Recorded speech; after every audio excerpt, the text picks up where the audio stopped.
E o Superior Tribunal de Justiça começa a julgar amanhã o pedido da Itália para que o ex-jogador Robinho cumpra no Brasil a pena pelo crime de estupro coletivo. Segundo a Constituição, cabe ao Superior Tribunal de Justiça, o STJ, homologar sentença estrangeira no país. A Corte não vai julgar novamente o ex-jogador Robinho, mas definir se ele deve ou não cumprir no Brasil a pena já decidida pela Justiça italiana. Em novembro de 2017, o Tribunal de Milão condenou Robinho a 9 anos de prisão pelo crime de estupro coletivo. Segundo a acusação, o ex-jogador e outros 5 homens teriam violentado uma albanesa numa boate em 2013. A decisão se tornou definitiva em 2022, ou seja, sem a possibilidade de recursos. Em fevereiro do ano passado, o governo da Itália apresentou um pedido de homologação de sentença estrangeira com base no tratado de extradição entre os dois países, já que a Constituição impede que brasileiros cumpram penas no exterior. O Ministério Público Federal afirma que o pedido atende aos requisitos da legislação. Já a defesa de Robinho alega que a homologação da sentença viola a Constituição. O futuro de Robinho vai ser decidido aqui no plenário da Corte Especial do STJ. 14 dos 15 ministros que há mais tempo integram o colegiado devem participar. A presidente do tribunal, Maria Tereza de Assis Moura, não participa porque vai estar em viagem oficial. A sessão será conduzida pelo vice-presidente, Og Fernandes, que só pode votar em caso de empate.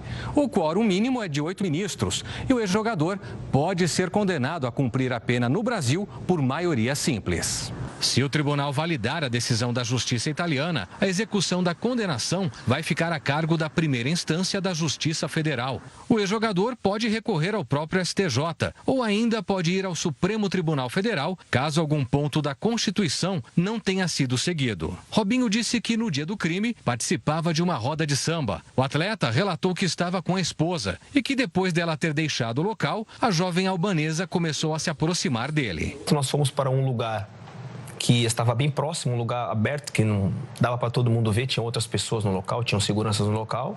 E logo após essa superficial e o rápido contato que eu tive com ela, eu fui embora para casa. Foi isso que aconteceu naquele dia. Não aconteceu nada além disso? Nada além disso. Robinho afirmou ainda que teve uma relação rápida com a mulher, mas foi embora e deixou os amigos com a jovem. O que de fato aconteceu fisicamente entre vocês dois? Nós tivemos uma relação superficial e rápida. Fora isso, eu fui embora para minha casa e ela continuou no local com os outros se divertindo como uma pessoa totalmente consciente. Em nenhum momento ela empurrou ou falou para, ou em nenhum momento ela gritou. Tinham outras pessoas no local. Era um lugar totalmente aberto que qualquer pessoa poderia entrar para colocar o seu casaco. Quando eu vi que ela queria continuar com os outros rapazes, eu fui embora para casa. Ou seja, você não está negando que não houve uma relação entre vocês? Eu nunca neguei que não houve. Você só disse que foi uma relação consensual, autorizada por ela, por vocês dois, e que depois você foi embora. Exatamente isso. Nunca neguei. Inclusive, eu poderia ter negado, Carol, porque não tem o meu DNA lá. Mas eu não sou mentiroso e não preciso mentir. Para investigar a denúncia, a polícia italiana implantou uma escuta no carro de Robinho em 2014 e captou conversas em que o ex-jogador entra em contradição com a versão dele da história. Nas mensagens de voz, ele ria em um telefonema para um amigo. Não estou nem aí. A mina estava extremamente embriagada. Não sabe nem quem eu sou. Em outro áudio, Robinho mostrou preocupação e perguntou aos parceiros: a mina está grávida? Num dos últimos áudios, Robinho fala com agressividade. Ela é idiota? A gente vai dar um soco na cara dela. Questionado sobre os áudios, Robinho relatou que havia falado daquela forma, pois estava conversando com pessoas que não eram de confiança. O ex-jogador afirmou que agiu com deboche nos áudios, porque estaria sendo pressionado por pessoas próximas à vítima. Ele também alegou que foi cobrado para fazer um pagamento de 60 mil euros. Primeiro, os áudios, eles foram um ano depois do ocorrido. Isso foi em 2013 e os áudios foram em 2014. Naquele contexto dos áudios ali, eu estava conversando com pessoas que não são pessoas confiáveis, não são meus amigos. Para quem não sabe, jogador de futebol sempre se aproxima muita gente para tentar arrancar dinheiro. E eles começaram com uma história de gravidez, que a mulher que me acusa estava grávida. Depois eles trocaram a história que a mulher que me acusa queria 60 mil euros.